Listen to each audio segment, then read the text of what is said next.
Welcome back to my channel, guys. I like to think that this one is like a little Romeo and Juliet anime.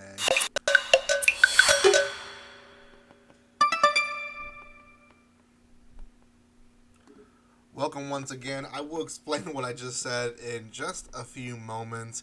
Actually, a couple of moments, because I would like to explain first the episode, and then you guys maybe will understand why I said that it might be like a Romeo and Juliet anime. Now, before I continue with our first impressions on our last Crusade, or The Rise of a New World, pretty long name, make sure you guys subscribe to my channel. Thank you so much for getting me to 3,700.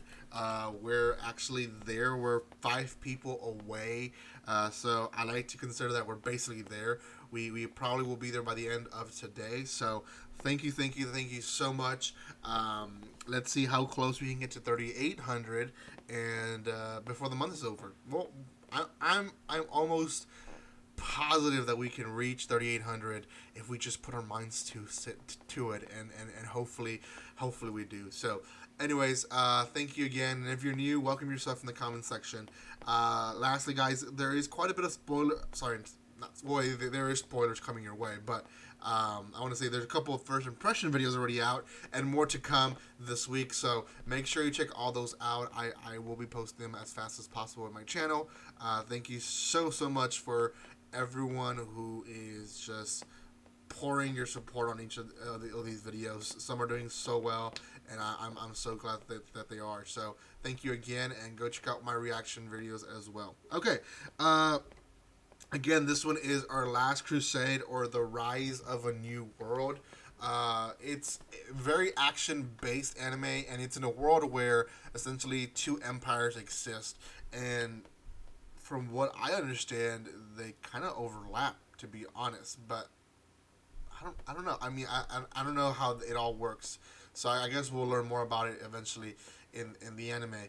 But essentially, there is the human empire who uses what they call saints to as leaders, and the saints have special weapons that essentially these weapons are used to go hunting for witches, and witches are essentially humans who are able to use powers from their own selves. Like, they don't need actual weapons to use the power. Now, I'm gonna stop there just for a moment because this happens so often. Like, what's the deal with? I'm okay with using the witch's power from a weapon, or they call it something else. Like, they'll call it a weapon from heaven, but basically, essentially the same thing. Because in a fight, you see that they're basically using the same powers. So what's the deal with that? Like, they're okay with using the weapons of basically what a witch would be, but they're not okay with witches. Like, I just don't understand that logic. You're either fully against it, or not against it, and decide. But anyways, so that's basically the world they live in, and there is this one guy who is our protagonist who who helped a witch escape from prison, and he hasn't really given his reasons why he helped this witch escape. He just did. So he's been arrested, and apparently this guy was going to be a prodigy. He graduated young. He was going to be one of the youngest saints, if not the youngest. He was going to be up there, but they still arrested him, and I think he was in prison for 2 years. And they're finally releasing him because they want him to go hunt this ice queen, or ice witch, and basically he says, yes, I'll do it. So kind of to get his forgiveness. So he gets the gang back, and basically he gets his fighters that he fought with before back, and we meet 3 other new characters. One who is a very short girl, very cute girl, who happens to be the captain, and then a guy and a girl. I remember what the characters were. I watched this anime like 3 days ago, by the way. I've been wanting to do a first impression video, but it's been a while. But anyways, he reunites the gang, and they go on the mission. Essentially, he goes on this rant while they're looking for the witch, how it's just an ongoing nonsense war, and how their empire builds a nuclear facility, and the other empire basically comes and destroys it, and it's an ongoing cycle. We build weapons, they destroy them. We we build stuff, they destroy them, and they build stuff, we go and destroy them. Stuff like that. It's just an ongoing, unending cycle. So he says, I wish there was a way that we can just end it all. And they're like, well, there could be a way if you put yourself to it. You could be the person that ends all wars and all crusades against these witches. The witch shows up.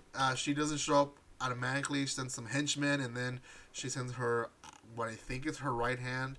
And this guy is a beast. Now, again, he's not a saint, but he was very close to being a saint, and he has a weapon that can do great damage. And they find out pretty quickly that this guy is not your typical soldier. He's not your foot soldier that you find guarding a factory. So the witch finally shows up, and they have this pretty short but intense battle, and it all ends with essentially her falling and him catching her instead of hitting her and killing her. I don't know. The whole mission was to destroy her, and he doesn't do that. He, in turn, just kind of treats her like a girl, like any girl, and she blushes, and they run away. They retreat. So, yeah, that ends weirdly, but they leave. We then see a little bit of what the girl wants. The witch girl wants the same thing that the guy wants. She just wants to end the war. So we kind of learn that these two people have the same mission. They have a mission of just ending the war, ending the killing, ending the fighting. They're done with it. The episode ends with her going to an opera, and this is where I say they might overlap, because she goes to the opera, and then she's crying because the two lovers in the opera can't be together because they're enemies, and this is where I get the whole Romeo and Juliet, because it's clearly this girl and this guy like each other. In the opera, this guy hangs her a handkerchief, and at the end, she turns around and says, "Thank you for a handkerchief," and it ends up being the protagonist, and that's the end of the episode. So, a few things on this anime. One, very action-based, very much going to be one of those animes that people enjoy because of the action, but also because of how the girls maybe are drawn, very ecchi when it comes to their choice of attire, I guess you can say. Not to the extreme as High School DxD or sorry, High School D&D. You don't say the X, or High School of the Dead, but still very much like what their intentions are, right? But if you ignore that, it's a pretty good story. I would say it stands well on its own, and it doesn't need all that fan service that it clearly was placed there just in case the story didn't do well. I have a lot of questions, especially of the higher ups of the human world. A lot of them didn't show themselves. There was this like speaker voice that was speaking to him. So first question is, who are those people? Why are they there? Why are they in command? Secondly, how do they get these weapons? They like to think it's a religious thing, but I know it's not a religious thing. So where are these weapons coming from, and are they abusing maybe witches' powers for them to obtain these weapons? So I don't know. I think there is a lot of questions to be answered. Why did he save the witch 2 years ago? Why are his friends still for him even though he committed this horrible crime? There's quite a bit of questions that I would like them to be answered, and this is why I would say out of 10, I believe this one a 7. It's not unique, but it is. Like if an anime makes you want to watch the next episodes because there's questions to be answered, then it's a good anime. Because there's animes that have questions to be answered, but it doesn't make me want to watch the next episode. It makes me go, I can go without it. I can assume what the answer to that question is. But this one makes you want to watch more, and because of it, I'll give it a 7. I don't think it'll be in the top 5 or top 3 of the season, but I do think it's up there, and I think if people give it a try, they probably end up liking it. So, Let me know in the comment section, guys, what you think about this anime. I myself will be watching it either sub or dub, depending what Funimation decides to do with it. But I will be watching it. Thank you guys for your love and support. Make sure you subscribe. Get me to 3,800 maybe this month. I don't know. Thank you again, and like always, don't be strangers. See you guys.